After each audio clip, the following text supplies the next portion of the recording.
I thank you all for coming, and I think that it was a wonderful idea that Kyria had for me to read these letters. I know that many of you have heard about them, and at the time I was receiving them, I was so, of course, delighted and pleased to get them because it was really Clara's affirmation of my opening a studio, of taking the work to Los Angeles, with her belief in me and with her confidence that I would do right by the work, that I wouldn't muck it up, and also she gave me the feeling that as we will, I don't know whether it's in one of these letters or not, but I think it is. She said to me one time, this is just, this work that we do, we are just the tip of the iceberg.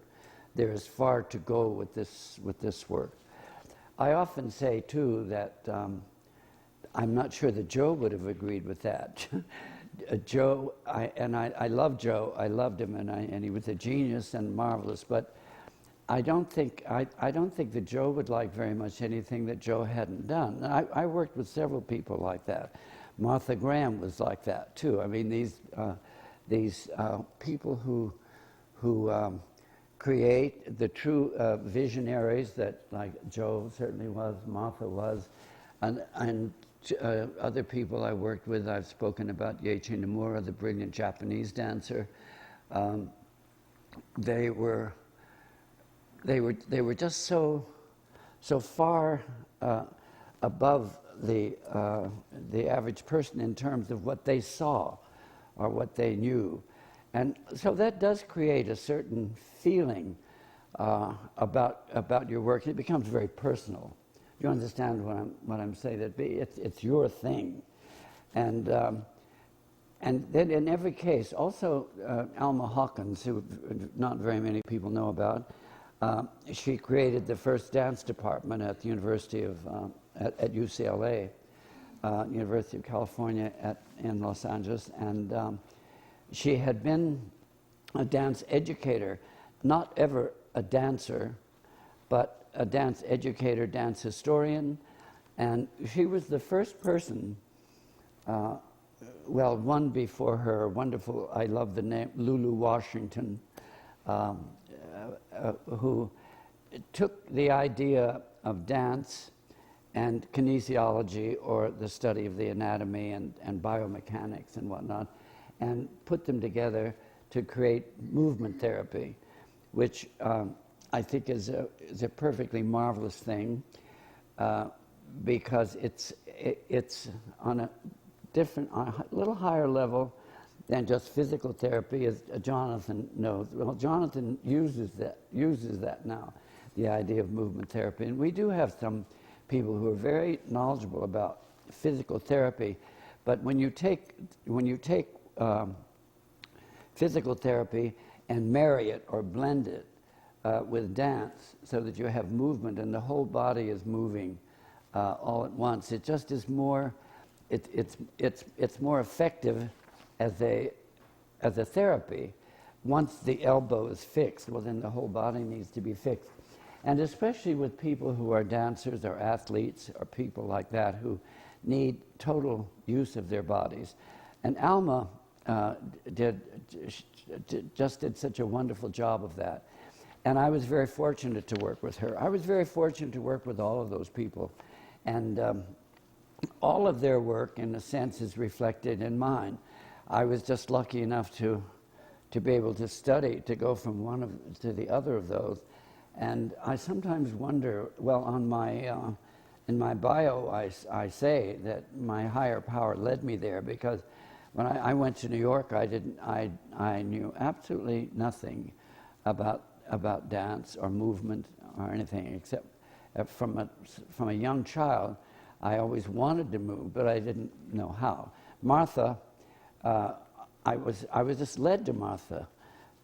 And it's interesting when you realize in New York how many dance places there are to go, and how I feel like something just took me by the top of the head and led me around and said, here, bonk, and dropped me down in that place. So I didn't spend a lot of time going to different teachers. That one, I was led to Joe and Clara exactly the same way. I was led to Yeichi Nomura exactly the same way, in a very precise manner, and also with Alma. And I learned so much from them, and I'm gifted to a point as a creative person to be able to take those wonderful regimens and those concepts and ideas, and as Clara said, take this and go with it. But she said, but always remember your ABCs. You always have to come back to your ABCs, which I do constantly. When I work at home and I'm working on something, and if it begins to feel, because I worked for years as a choreographer and dancer, so sometimes I find myself doing something that is arbitrary, just because it feels it's showy or whatever. Why don't we do that? And I have to back myself up and say, no, that's shit. That that really doesn't fit there.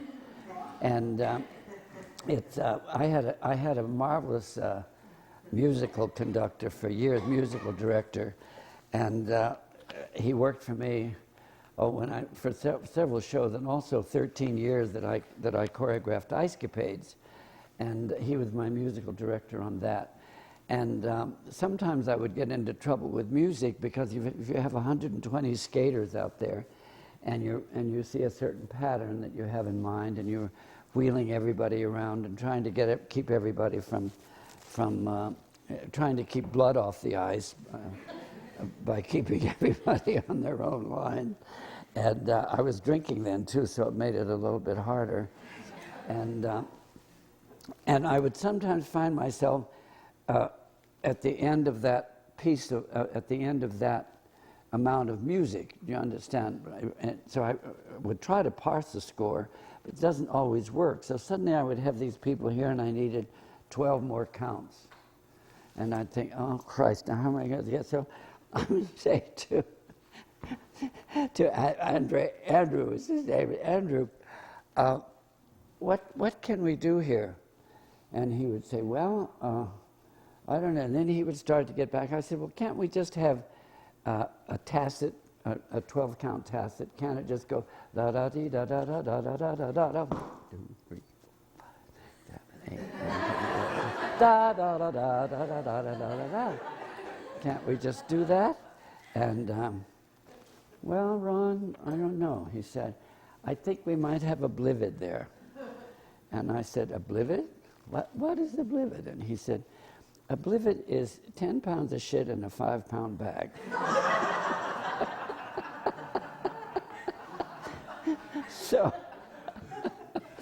we always managed to get it solved some way. And one time, by God, I did get an 8-count tacit in there. He finally said, well, that won't be too bad there. But at any rate, sometimes when I'm doing a piece of work and I'm not sure about it, and I think of Clara, and I think of Joe, and I think of Yeichi, I think of everybody, all my teachers. I also have to remember Gertrude Scher, who was the #1 disseminator of Graham's, and Liz Kay, who was Yeichi's disseminator. All of these visionaries had their teachers, and that's why I loved Clara so much. Joe was brilliant, but he could be working with you, and if you annoyed him, or if you didn't have your knee exactly where he wanted, he would just go, "Ack!" and he would turn and walk away from you. And you may not see him for 2 days. And but Clara would say, come, I show you. So Clara really, I think, knew his work better than he did. And I say, when I watch Pat teach sometimes, I think, I'm glad you did that. You explained that, because I didn't know what that was. that I was doing. I don't know why I was doing it. It's instinctive, and I am gifted, and I'm very grateful for that. Gifted as a mover, and I think a lot of it too comes from my Indian grandmother, who was a shaman, and I think she used to say, "You're going to do something very good because you have wise blood," and she was quite a remarkable lady. But at any rate, we very rarely keep something in. Well, we call it keepers, and I don't know how we've arrived. Somehow, sometimes I show something, and when I'm showing it, I seem to know if I'm showing it to Pat and to Kyria and to a group of my more advanced people, and I can read almost.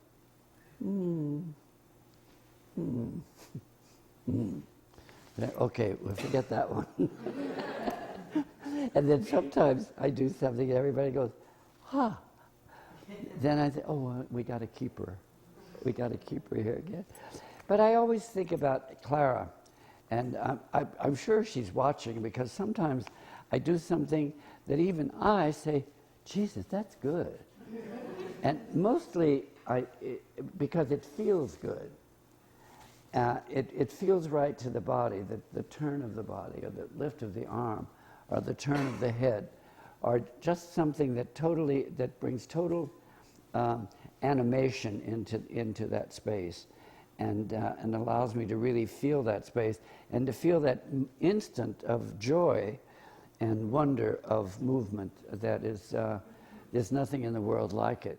At any rate, the whole thing about movement and about the Pilates program and the Pilates work, which I prefer to call body contrology, because Pilates, I keep saying, is all over the place. It's like Kleenex, and we have people teaching Pilates who never heard of Clara, and some of them don't even know there was a man named Pilates. They think it's just something like Nautilus. When I look at it, I look at a class working, what I see is not just exercises, but I see movement, and I see spirit. I see a joy and a delight in people when they're totally involved in that piece of movement. I quote Martha often, because Martha said, when you're doing this piece of movement, if it's just that, that's the only thing in the world that matters right at that moment. Nothing else matters. We know that there's a lot of mess going on in the world. There's sick people. There's all kinds of things that are going on. You can't do anything about it. But there's no. But when you're doing that piece of movement, that's the only thing in the world that counts. And to you in that position, do you understand what she's saying? And I've thought of that so often, because if I see somebody moving, and if they're moving this way, I know that they're thinking, well, I have a dentist appointment at 11:30, and let me see, I don't know what I'm going to have for lunch. And so they're going through these things, but they're not totally involved in the piece of movement, and what they're doing is not important to them. Ergo, they don't really benefit from it. They do not have a full physical experience. And that's the thing that keeps me teaching all the time, is when I see somebody who has that. Not just an exercise. Pukaka. I mean, I've seen you can move and do this piece just wonderfully, but it has to say something beyond that.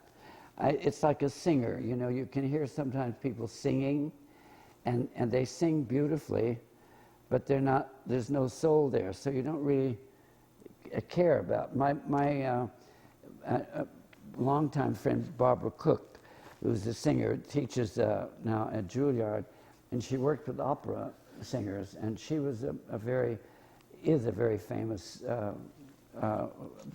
she's a Broadway legend, and has done all kinds of roles on Broadway, and has an amazing voice. But she was so well known for the way she sang, what she said with the lyrics. And I watched one night she sent me a tape of something she had been that she had done. No, it was on 60 Minutes, I think. She's working with the singers, and one girl sang, and Barbara's sitting there. Barbara's about this big now, and she wears big red glasses, and she's sitting there, and the girl is singing, and the voice is just beautiful. It's just rolling out, and she got finished, and Barbara said, "Well, now, dear, that's just lovely. That's just lovely. Now, we all know you can sing. Now, we'd like to know what the hell you're singing about." And so it's the same with everything else. It's certainly the same with movement. And movement doesn't necessarily have to be dance, but if movement has that kind of spirit, you're saying something with your body and experiencing something, then that's important. And that's why I keep teaching. One of my doctors keeps saying, "When are you going to slow down?" And I said, "I don't know how. I have to keep going." And every time I get really distressed with it all, somebody out of a group turns up, and they're absolutely wonderful. And I say, I mean, they get the point. And then I say, "Oh, well, I'll have to stay another year because we may get another one of those." I'm going to start with this first letter here that Clara sent me in January 26th in 1971. I think that, my studio opened in March, I believe, in 1971. But, and Clara, near the end of her life, was blind, really, when she finally had the stroke and died. But she had a hard time writing, so they've typed these up for me. Did we get to the one about the smirk? No, I didn't find that. I have to explain that when I get there. I have to read that. This is January 26, 1971. Dear Ron, several times I've tried to write to you, but it is no use. I cannot write anymore. If I do, you cannot read it. Many thanks for your letters. I was very glad to hear from you. Yes, how difficult it is, no one knows better than I. It takes all your strength, willpower, and courage to succeed in this business. That you will succeed, I have no doubt, because you are the man for it. Just let me know from time to time how you are getting along. That will make me happy. And I do hope you will come to New York soon again to talk everything over with me. And I remember those times so clearly of sitting down with Clara and talking things over with her. She loved to do that, and she loved to go back over things and back over the ABCs and how important that was. She said, so far, I am all right, and also trust that you are in the best of health. Please try to contact Mr. Cy Coleman in Los Angeles. His New York address is 12 East 39th. He was here for a long time with us years ago. He recently came for a visit, and then she said, I remember we couldn't quite get it finished up, but what she was saying was, he does need help, and I hope that you're able to help him. But her words ran off the end of the page. Those letters, when they were given to me to read at the court at the trial, and I've read them many times. But when they were put up, when I see her handwriting, I can read this. But when I see the handwriting, I really tear up. I get a glitz in my throat because it brings her so close to me, and it seems as though it was about 2 weeks ago that we went through all this. And she was such a wonderful woman. And when she talked about my coming to New York, I used to go to New York, and I would bring her some money, and I would always say, we're going out to dinner. Oh, I have a date, she would say. Oh, I have a date. And I think she had about two little, they were very, very poor. And both of them died in charity hospitals. I mean, it was when I think of what they gave to the world of movement, and now that it's all over the place, and many people really on the bandwagon with it, and they had no money. They had no money at all.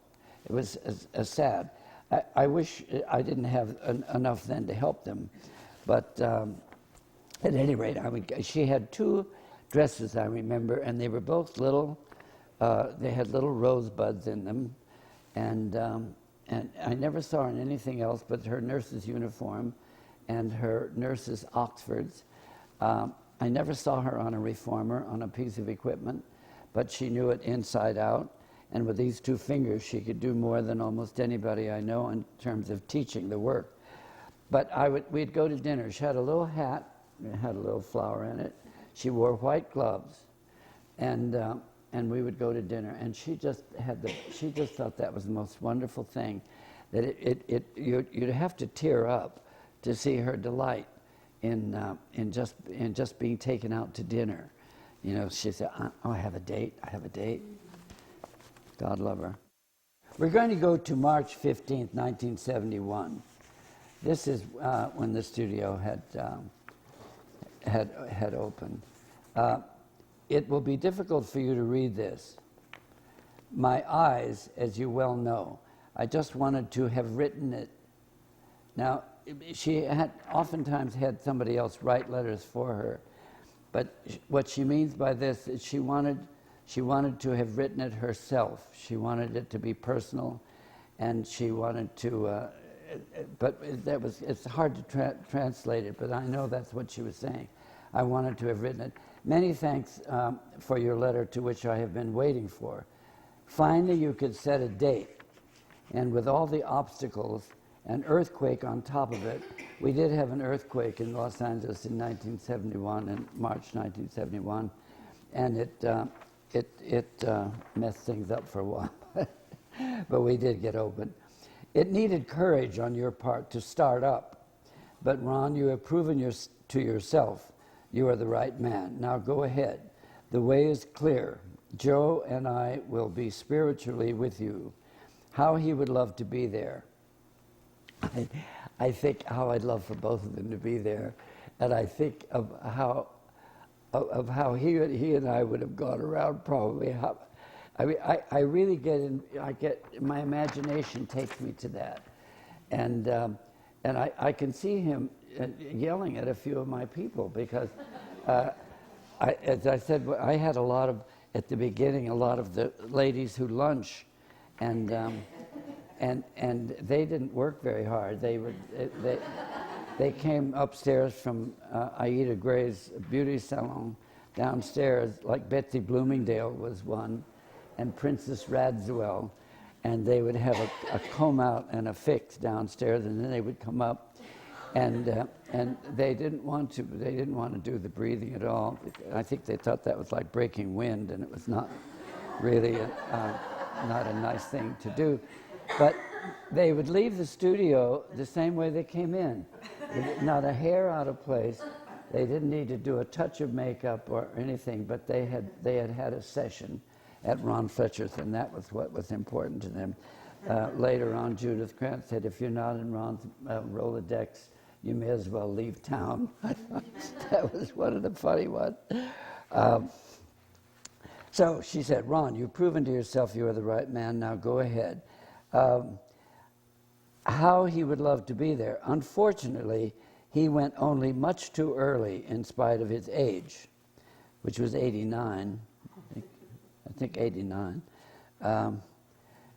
I can't believe that I've gotten to be 84, and I think, am I going to make it to 89? And I said, yeah, I think I'm aiming for 95.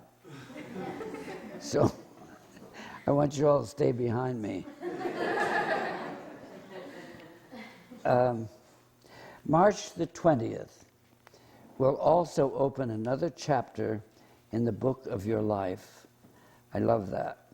And this, I am sure, will be the most important one, and it has turned out to be. With all the glamorous time that I had before, so-called glamorous time, film, television, Broadway, theater, all the stuff with all the applause and all the spotlight, and a lot of money, which I just pissed away anyway, and that didn't make any difference at all. But the best time of my life has been since I've been teaching. She's right here. We'll open another chapter in the book of your life, and this I'm sure will be the most important one. And I know that she knows that's true. I strongly believe it was fate, not coincidence, that brought you together with the Pilates. We planted the seed, it grew strong roots. You had faith in it and faith in yourself. Now go ahead. The work must and will go on. It will not always be easy. Oh boy. As you will meet a lot of apprehensions and ignorance. Yeah. But there is no doubt with your fighting spirit you will conquer. Joe always said, opposition is the match that lights the fire. And he was a fighter, as you well know. You have many friends, and the trust and confidence they have in you will always be a great inspiration. You said you were a strong believer, so a prayer in your faith and mine will be a great support and start everything right. Love always, Clara. That touches my heart, you know. April 26, 1971. My dear Ron, just a short note today, and Marie will be kind enough to write it for me. I doubt very much if you could read my last letter. I know you have no time to figure out my writing. My eyes simply cannot focus on the paper. Since the 20th of March, I have been with you every day. I know you will succeed. How difficult it is, no one knows this better than I. I just want to thank you for the folder. That's the little brochure that I sent out. It is attractive, precise, and speaks directly. Ron, I know your time is taken, but whenever possible, write me a short note. My love and best wishes are always with you. Clara. That's April. I have one here that says, no date. Ron, dear Ron, wish I could write what is in my mind, but my eyes, and that's as far as she could go. It's just, I'm thinking so often of you. All my good wishes are with you. I know you are doing well. Of course, struggle and disappointment is part of daily life. Isn't that an original thought? Oh, she was a wise lady. Isn't that marvelous? Struggle and disappointment is part of daily life and must be coped with. Now, here's where she says, keep that wonderful smirk of yours up and your head high. Now, whoever translated this, what she wrote, because I went back and looked at the letter, and she could hardly write, so you see an S and an I and whatever. Somebody said, I guess somebody who knows me very well. And they've probably seen a smirk on my face. But what she meant was spirit. That's what I was telling you about. Keep that wonderful spirit of yours up and your head high. Should you come to New York, you know that you are you know where you are most welcome. All my love, Clara. Let's see.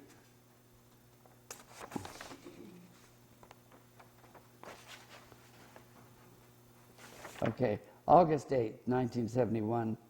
Finally, the article. There was a major piece that came out in the Los Angeles Times about the work, and it was really quite wonderful. It's what they call a double truck. That is a whole page facing a whole page, and it was in the Sunday LA Times, and it just knocked everybody on their buns, and that was due to Aida Gray, the woman who had the beauty shop downstairs, and through that piece, I became friendly with the writer of the feature writer there, Mary Murphy of the Los Angeles Times, who is now the editor of TV Guide, and and she was also one of my first AA babies. In the studio, I used to talk a lot. No, I didn't preach. I would just say, I heard a funny story last night at my AA meeting, and ears began to perk up, because I began to know who could use a little help along the way. And Mary, I just heard from her the other day, Mary Murphy. Anyway, she had done a fantastic article, and we had gone out. They had done a night shot with night lights down, and we had the trapeze table out, and the reformer, and it was just a knockout kind of thing, and it became the talk of the town, that piece. And then through that, I became friends with the editor of Vogue, and she came along, and so it just from there it just went on and on. Anyway, she said, "Ron, my dear, finally the article could be read to me. It sounds great." She couldn't see it. Written by a great writer, Mary Murphy.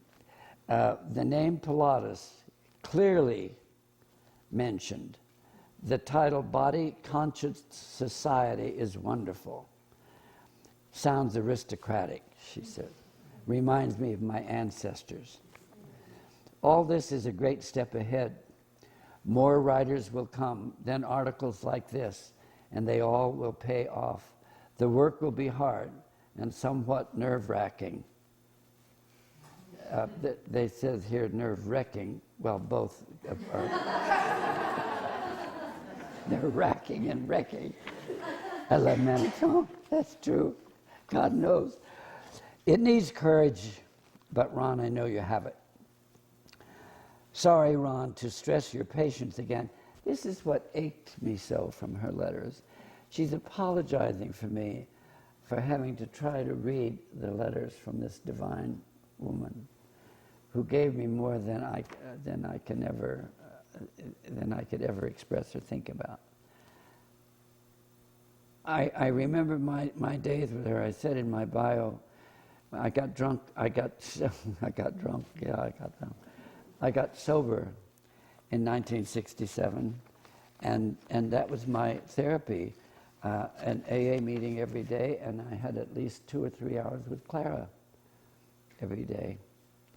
I wish everybody could have that, drunk or sober. But what I got from her during those times, not only, not just showing me material, but talking about herself, talking about Joe, talking about and showing me and explaining all of the subtleties of this work, and the wonder of the work, the intricacies of it, the specifics of it, that we just don't see very often. It's not taught that way. And I was like a sponge for her. And of course, having such brilliant dance study from Martha was a great help too. But nobody understands how important Clara was to this work. And I really think that if it weren't for Clara and for her time with me and for her convincing me more and more that I could do this, I remember saying at one time, after I got sober, and in my bio I said all my producers had thrown me right out on my butt. Nobody had ever, because I had been what is my word? The agents, producers, all these people had really protected me during my drinking period because they wanted the product. And so I didn't know anything when I got sober. I didn't know what to do next. And when she suggested that I teach, I thought, oh no, I'll never be able to do that. I always considered myself a student, never a teacher. But then I thought, yeah, maybe I can. But without her, I wouldn't have had that kind of that kind of courage and that kind of security, that kind of feeling or confidence in myself that I could do it. I knew I could dance, but I didn't know I could teach, and I knew that I did the work well. I did know that, but I never thought of myself as a teacher. But I learned to be one, and but without her, I wouldn't have, and without that, I wouldn't have. The work wouldn't have gone to Los Angeles. If it hadn't gone to Los Angeles, it would have gone down the toilet, because it was falling apart in New York, and there was nobody there. There was really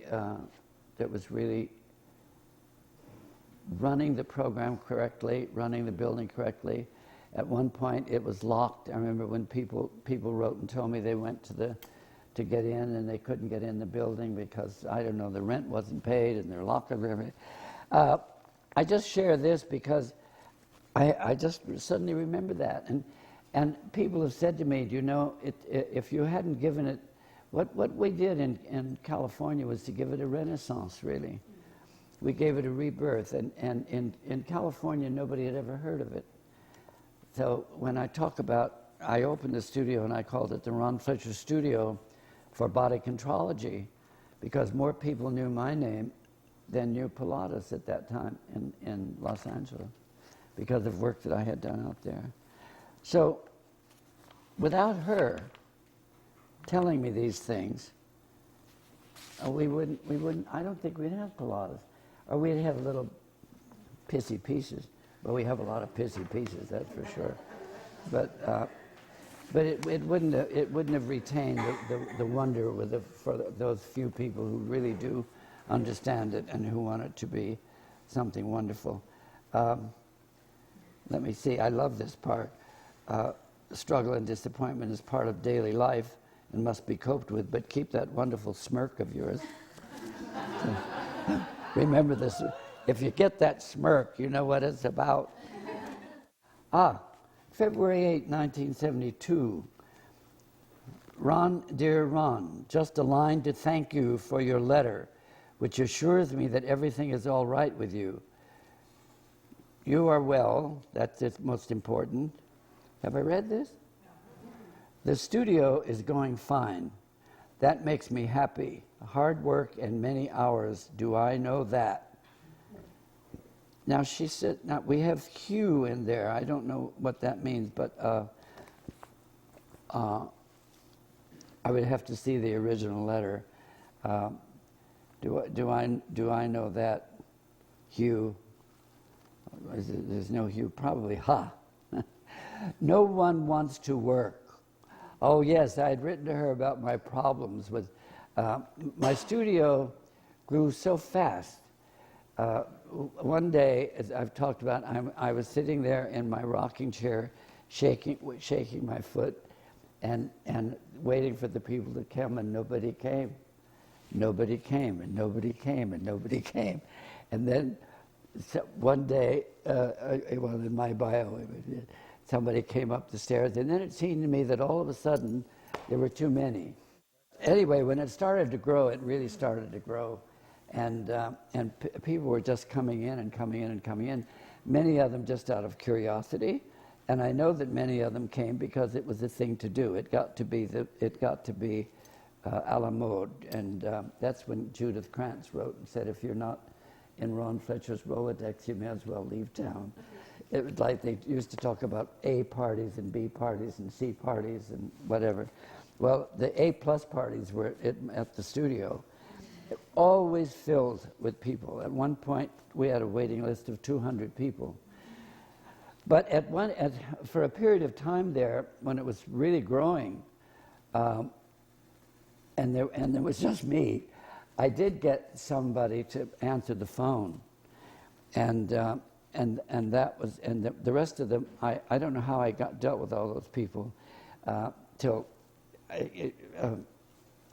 Diane Severino wandered up the stairs one day, and she wanted to know, what is this about? She became one of my teachers, and then Michael Podwell came along, and they're two of the greatest teachers ever, and still are.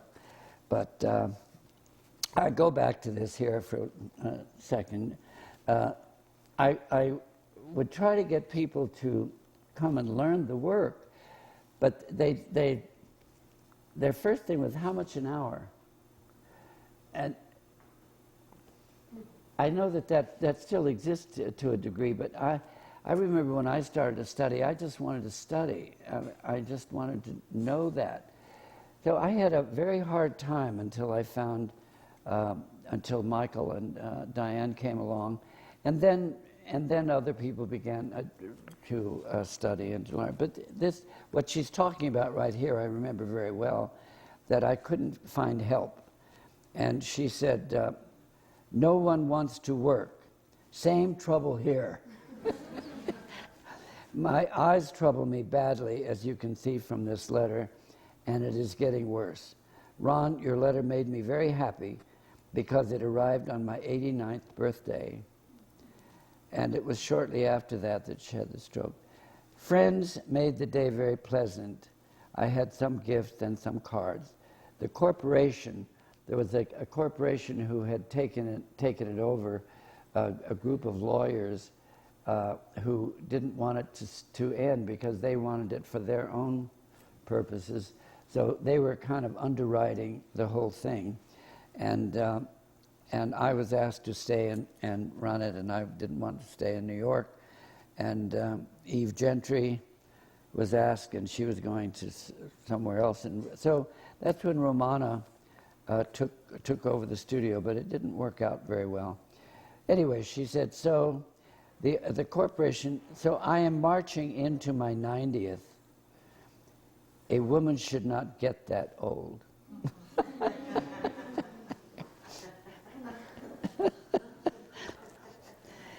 And working, she says. But I am feeling fine thanks to, there's a big long line, the Pilates system. Then she says, now take a day off to read this letter. Because she says, because I cannot. Loving greetings from Clara. And I guess that's our last one.